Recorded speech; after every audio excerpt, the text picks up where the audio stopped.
Okay, so if you're a developer building with large language models, you already know how amazing they are. But you also know about the massive challenge, right? How do you give these models the rich context they need to actually be useful without shipping all your users' sensitive personal data off to a third party? Well, in this explainer, that's exactly what we're going to break down, starting with the core dilemma that every single engineer is staring down right now. This quote, this just hits the nail on the head. It perfectly captures the paradox we're all in. To get that incredible, almost magical output from an LLM, you have to feed it meaningful data. And well, that data is often personal, it's private, and it's protected. It's a tightrope, and we're all walking it. So today, we're going to figure out how to do it safely.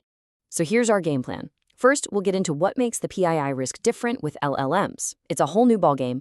Then we'll look at 4 high-level architectural patterns you can use as your defense strategy. After that, we'll do a deep dive into what is, for most people, the best technical solution out there. And finally, we'll get practical. We're talking code, tools, everything you need to go from an idea to production. All right, so what really makes calling an LLM API so different? It's not like hitting another microservice that you control, right? You're sending this unstructured, context-heavy blob of data to a probabilistic engine that's owned and operated by somebody else. This shift, it just fundamentally changes the entire security game.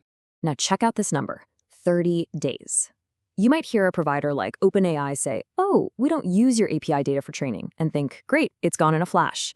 But that's not really the case. For abuse monitoring, most of the big providers hold on to your prompts and the model's responses for up to 30 days. For any engineer, especially if you're in a regulated space, this is absolutely critical to understand. Your data is being stored for a month on someone else's infrastructure. And the risk, it gets even sneakier. Let's talk about something called semantic leakage. This is where, even if you strip out the obvious stuff like a name, the context itself can totally give away someone's identity. The source material had this brilliant example. Imagine a prompt about a 45-year-old male cardiologist in zip code 10021 with a rare autoimmune disorder. You don't need a name. That context alone is probably enough to pinpoint exactly one person on the planet. So let's just recap. We're really facing 3 core threats here. There's that 30-day data retention we just talked about. There's semantic leakage, which your classic data loss prevention tools are just not going to catch. And then there's prompt injection, where a clever attacker could actually trick the LLM into spitting out sensitive data that's just sitting there in the conversation history. These are the whys. This is why we need a totally new architectural approach.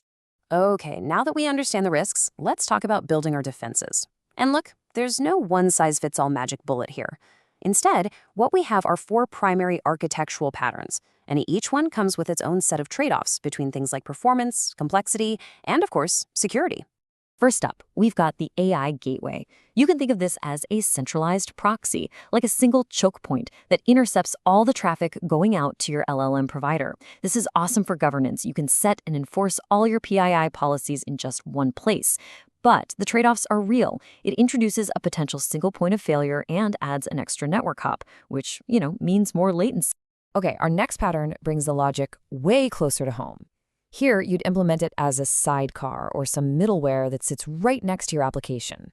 The huge win here is performance, no extra network hop, so it's fast. But the downside is decentralization. Every team might implement it a little differently, and if you need to update a security policy, well, that could mean redeploying every single one of your services. Now, for the really high-stakes environments, we're talking banking, healthcare, there's confidential computing.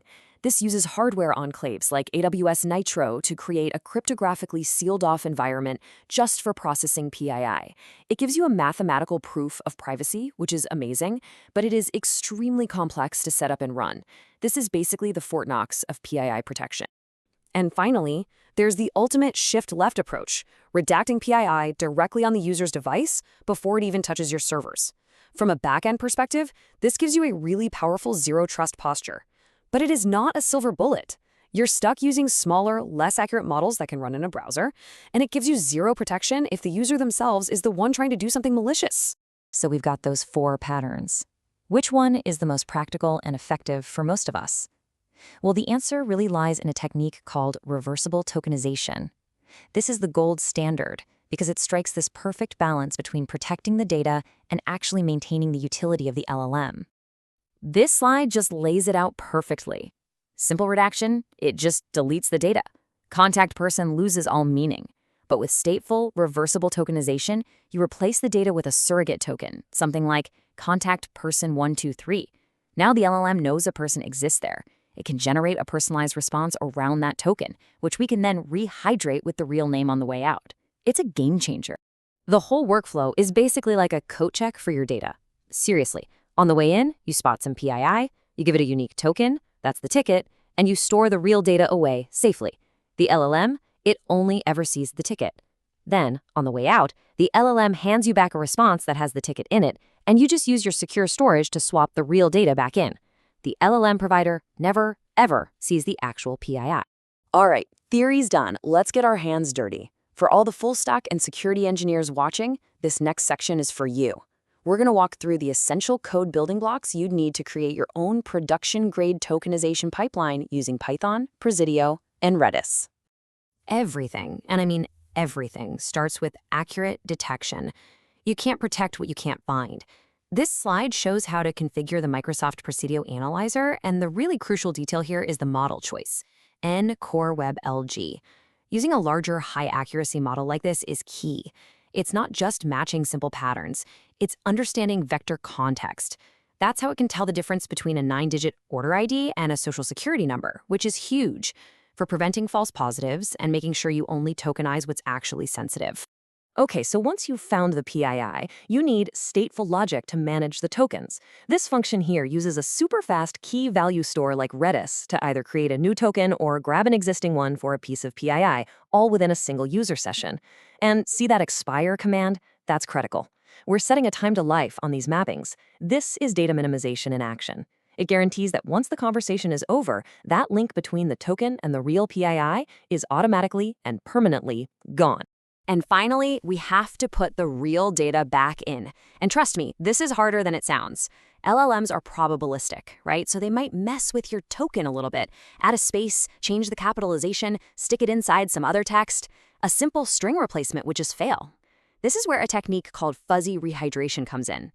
By using a more robust regular expression, like the one you see here, you can reliably find your token format, even with those slight changes, making sure you can always swap the original PII back into the final response for the user. Of course, you don't always have to build every single piece of this from scratch. This table gives you a great lay of the land. If you need that AI gateway for scaling and observability, you might look at Portkey. If you need a security-first firewall, there's Lakera Guard. For building out your own custom Python pipeline, Microsoft Presidio is the go-to open-source library.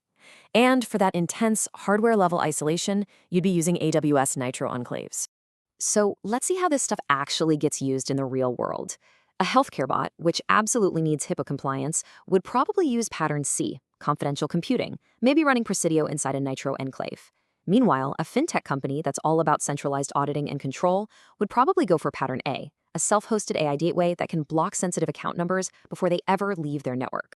And that leaves us with one last big thought.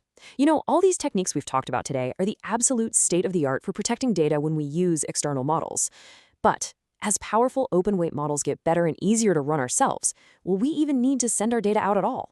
Maybe all this complex work, is just a bridge, leading us to a future where powerful AI runs entirely within our own secure walls, and this whole risk just goes away.